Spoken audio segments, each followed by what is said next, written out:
was never really good playing role of the puppet. Too busy being me to be concerned with perception of the public. Everyone is buzzing, but everybody ain't thinking about a budget. I want ownership in something. Niggas get they wings. I met Kirk, because I knew Diddy from the same gang. I didn't meet Kirk until Diddy asked me to start letting him call in so I could do security for him or whatever like that. It went like I wouldn't do security unless Puff called me himself.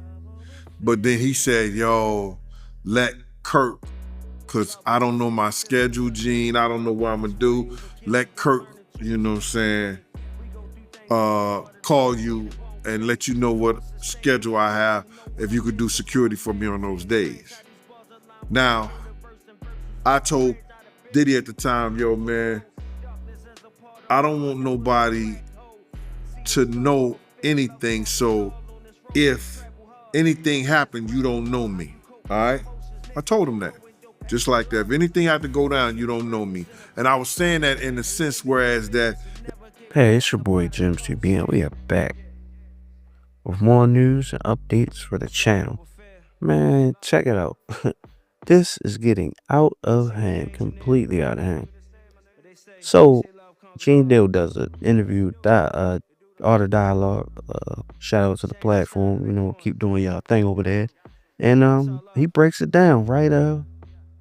He says there's a reason. Well, him and Kirk Burrows had a fallout not too long ago, but he's been saying the same thing for almost 20 years, right? When it comes to Gene, but this is a new take on it, right? That Diddy and Kirk Burrows had a secret relationship, right? Under the, guys, the president and co-founder, CEO, whatever like that. So he goes to say, he goes to break this down. He talks about this, right? And then right after that, Reggie Wright says, I told you so, right? But he's been saying that about Diddy for years, right? And then we know what went on in the case of Cassie, and the male escorts and things of that nature. So we know it's not outside of the realm of possibility, right? Also, Diddy's mother, Janice Combs, denied the fact that Diddy ever cursed out, put his hands on, right? But we've heard people tell this story numerous times before. Again, Gene Deal as well. Now, whether Kirk Burrows and Diddy had a alleged male-on-male relationship at some point, it doesn't dispute the fact that he was the founder. Somewhere along the line, somehow, that he gave up his 25% ownership in Bad Boy. But what's telling to me is the fact that Diddy has always had his businesses, the publishing company, the 75% of Bad Boy Records under his mom's name, instead of having this company under his own name, which means you knew you were doing something, or you've done something that would have people come to target your assets, right?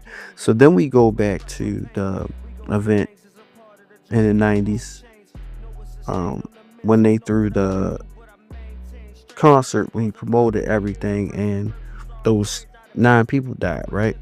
And so in the documentary on Netflix, it alleges that he did the 75-25 split and nothing in his name because he was in fear that he would be sued by those victims, their families, and other people, right? And some argue in this documentary that it made him bigger.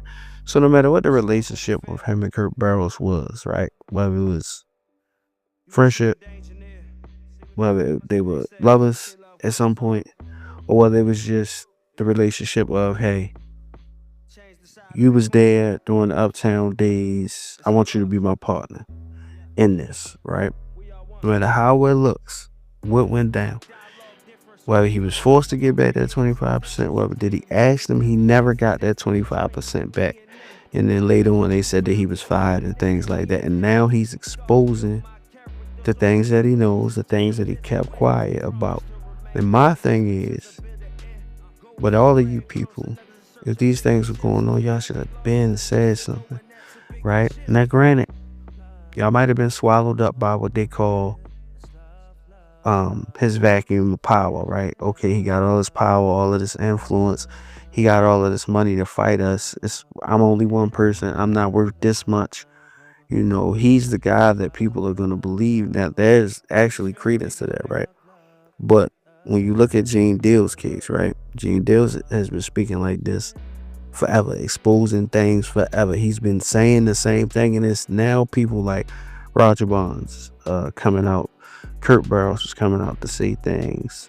So many other people are coming out to say and speak their truths, which is only lending credence to the things that Gene Deal has been saying. Now, I think this is also personal, right? Because you think about Gene Deal, you think about Kirk Burrows, right? It seems as if Gene kept this a secret, or this part out of it, trying to give Kirk Burrows some grace and some respect, because like, hey man, I still kind of talk to you if I ain't gonna put that part out there, right? He negated to mention, this allegation before. Now, he did also say in this art of dialogue and everything that him and Kirk Burrows had some recent issues over the documentary, because he linked Kirk Burrows and others to people after talking to 50. Now, a lot of people was giving 50 all this credit for this documentary, which, hey, executive producers, producer, you were a part of it, right? But the way that the lady spoke to Gene Deal said that, hey, 50 don't run nothing, right? This is not a 50 Cent. 50 Cent is just on board with what we're doing, but he's not controlling the thing. He doesn't have any creative control, and he don't get to tell us to put you in for paperwork and this, that, and third, and how much money you're commanding, right? But that Gene was trying to get deals for all three of them. I believe Tim Doug, and I believe Kirk Burrows and himself. But they went and worked out side deals outside of him, right? And that's something that he's upset about. So now we take that into effect. Not to say that Gene is lying and he's capping or he's making these things up, right? But to say that was your motivation for being honest and coming out with this allegation now, right? Now, granted, when they say the things in trial where, he put the guy's bodily fluids on his chest area, right? And rub it in. Now, that in itself says to me that there could be some truth to this speculation or this allegation. But what I will say is, some people who are like that and extra freaky like that, they tend to play on both sides of the field, right? And granted, that shouldn't be a debate. We talking about the treatment of people. We talking about the sleazy, underhanded, big business tactics. We're talking about all of these different things, right? A man's personal preference should never be involved in what they're about. Like, so for instance, who you're married to doesn't mean that you're not a good businessman. Who you love doesn't mean, what you're into shouldn't be a part of, but the treatment of others, the payment of others, the proper payment of others, and doing proper business should be at the forefront of a mogul's mind, or how you perceive a mogul, right? So this personal stuff, right? Granted, it does look wild as hell. It is wild as hell, right? But we got to keep it in the arena that it belongs in, right? So when we talk about the treatment of people, the sexual harassment, the beatings, the beatdowns, improper payments, failure to pay people, muscling people out of percentages of companies. Not whether they had a relationship beforehand and, in a lover type way, right? Like, what are we talking about? Right? And two things could be true. That's the theme of this week for me. Two things can be truthful and the truth at once, okay? They could have been gay lovers. It could have been lovers. I mean, that's their business, right? But he could have used that. Oh man, come on, man, write that out. When they came with baseball bats. All right, if you don't do it, this one might have to happen to you, right? Might have to get physical up here with this bat, right? No matter how he did it, he squeezed him out of that 25% and never gave it back, and then fired him. That's dirty work, right? Crazy. But we talking about a man who had everybody publishing, just giving it back. Biggie went to buy his mother a house, right? Allegedly. And he had to give his publishing to get the money to finish building his mother's house. Wild work, right? And also, allegedly, the man that would, say, make that funeral cost recoupable. I mean, I'm pay for it now, we can get that money back on the back end. Like, wild work, right? If those things are completely true. Because sometimes, when people have issues with people, sometimes the truth can be bent and stretched out a bit. Just saying. But if he did it, it's dirty motherfucker. At the time. Gary Payton. You're right. Gary Payton. Now, allegedly, I don't know if Gary was messing with her or whatever like that, but that's what he said. But Sarah goes deeper than that. Sarah was messing with Tupac. She was messing with Corey. And she goes with Puff and have a baby by him. You understand what I'm saying? So all these girls who all are friends get manipulated by Puff, and they at one time was like enemies. They wasn't effing with each other.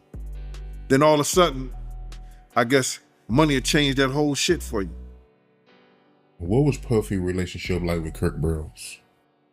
Bruh. To Andre Kirk Burrows.